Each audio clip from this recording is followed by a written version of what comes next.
Hello everyone, कैसे हो आप लोग। पिछले वीडियो में हमने अरस्तु के जो है वह क्रांति संबंधी विचार देखे थे।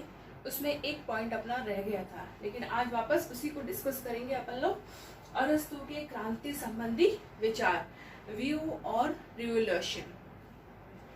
अरस्तु उस समय जब यूनान की जो व्यवस्था थी, यूनान के जो नगर और राज्य थे, उनमें जो है वो बहुत सारी जो है वह अव्यवस्था थी। बहुत सारी छोटी बड़ी क्रांतियां जो है वो होती रहती थी।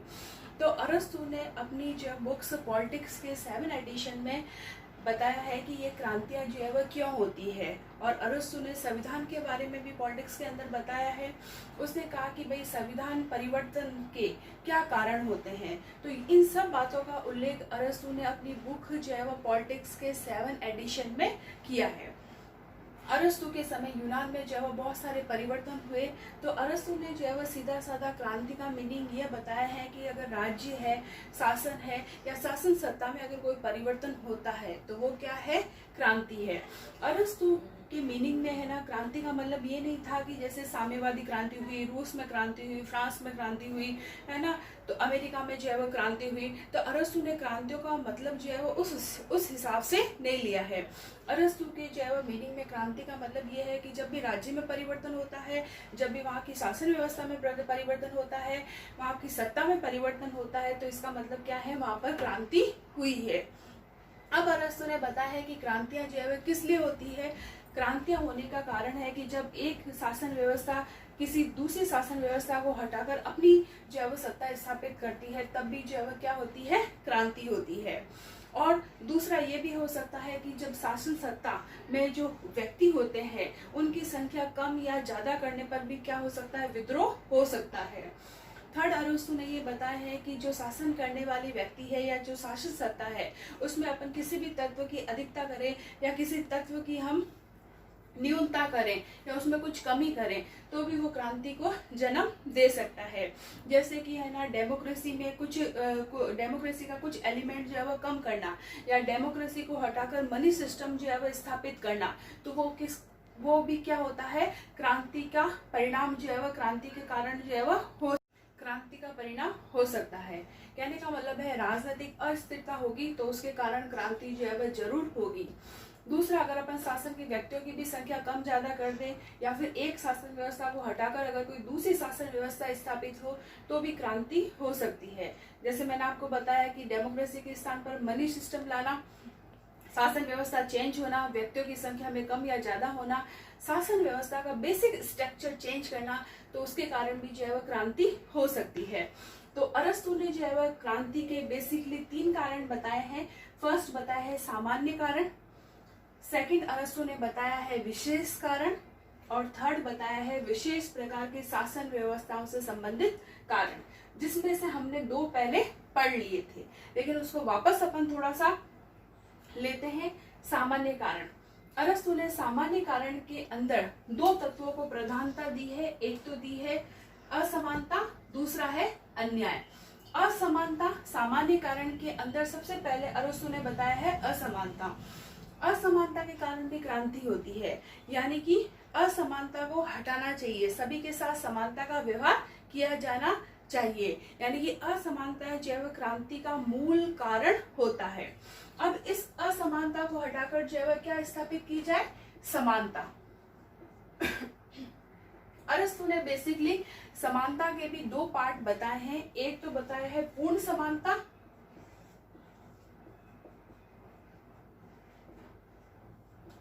दूसरा बताया है आनुपातिक समानता।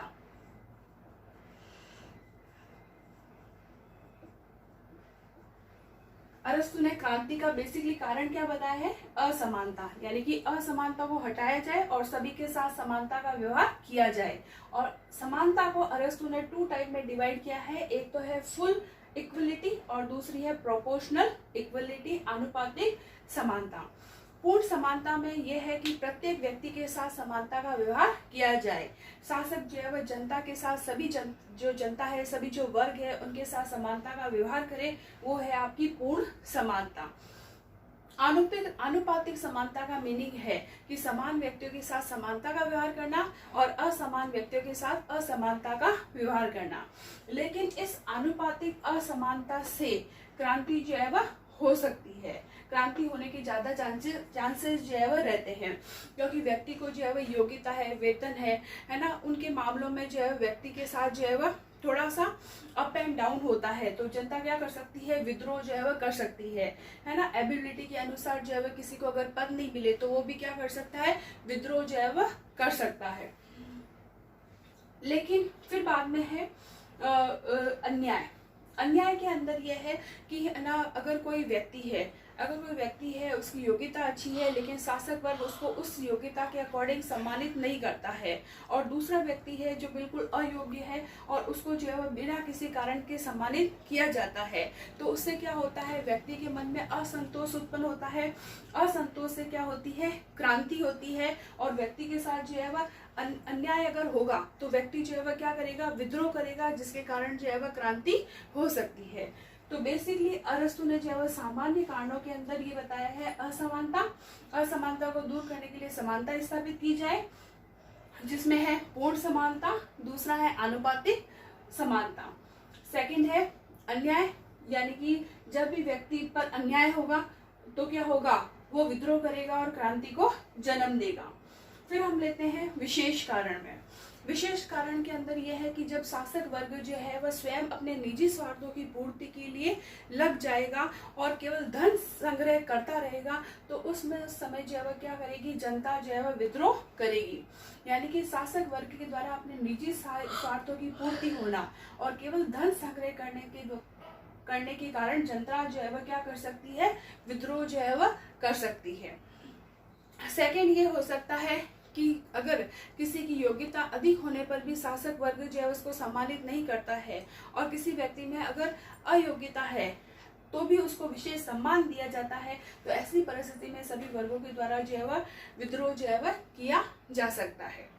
थर्ड ये होता है कि अगर है ना, दो वर्ग हैं लेकिन दोनों के पास जो है वह शक्ति जो है वह क्या होती है, निर्बल है, तब तो विद्रोह नहीं होगा। लेकिन अगर एक वर्ग जो है वह कमजोर है, दूसरा शक्तिशाली है, तो भी विद्रोह जो है वह नहीं होगा। लेकिन दोनों वर्गों में अगर समान शक्ति हो, यानी कि पारस्परिक जो वर्ग है आपके, उसमें अगर समान शक्ति हो, तभी वो क्या करेंगे, अपनी शक्ति को बढ़ाने के लिए क्या करेंगे, विद्रोह जो है वह करेंगे। ओके बच्चों, यहाँ तक आपको समझ में आया। फिर अरस्तु ने विशेष कारणों के अंदर ये बताया है कि भाई जो भय है उसके कारण भी क्या हो सकता है, विद्रोह हो सकता है। अगर शासक वर्ग जनता से घृणा करे तो घृणा के कारण भी जो है वह क्या हो सकती है, क्रांति जो है वह हो सकती है। घृणा के कारण हो सकती है, भय के कारण भी जो है वह क्या होती है, क्रांति हो सकती है। अपन अन्याय करें तो भी वो क्या होगा, क्रांति जो है वह हो सकती है। फिर हम थर्ड लेंगे, विशेष प्रकार की शासन व्यवस्थाओं से संबंधित कारण। आप सभी को पता है कि अरस्तु ने शासन व्यवस्था को जो है वह अलग अलग भागों में बांटा है। एक तंत्र होता है, कुलीन तंत्र होता है, प्रजातंत्र होता है ना, धनिक तंत्र जो होता है। अलग अलग शासन व्यवस्थाओं का वर्णन अरस्तु ने किया है। तो अरस्तु ने सबसे पहले बताया है एक तंत्र के बारे में। एक तंत्र जिसमें जो है वह शासन जो है वह केवल एक व्यक्ति के द्वारा किया जाता है, वो कहलाता है आपकी एक तंत्र शासन व्यवस्था।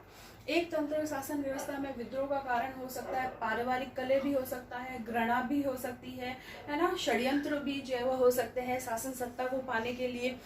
पारिवारिक कलह के कारण द्वेष है, घृणा है, उसके कारण जो है वह जनता जो है वह क्या कर सकती है, विद्रोह जो है वह कर सकती है एक तंत्र शासन व्यवस्था के अंदर। क्योंकि इसमें शासन जो है वह केवल एक ही व्यक्ति के द्वारा संचालित किया जाता है, इसलिए इसको एक तंत्र शासन व्यवस्था कहते हैं।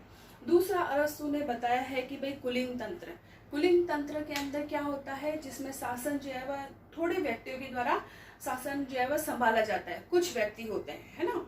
अगर कुछ व्यक्ति है और उनके जो है वह क्या होता है कि जो उनकी जो महत्वाकांक्षा है वो अगर संतुष्ट नहीं होती है, तो क्या होता है, वो विद्रोह जो है वह करते हैं। यानी कि शासक वर्ग में कुछ व्यक्ति जो है वह शासन व्यवस्था को संचालित कर रहे हैं, और ये भी हो सकता है कि जो बहुत सारे वर्ग है उनकी महत्वाकांक्षाएं जो है वह संतुष्ट नहीं हुई है, तो उस केस में जनता जो है वह क्या कर सकती है, विद्रोह जो है वह कर सकती है।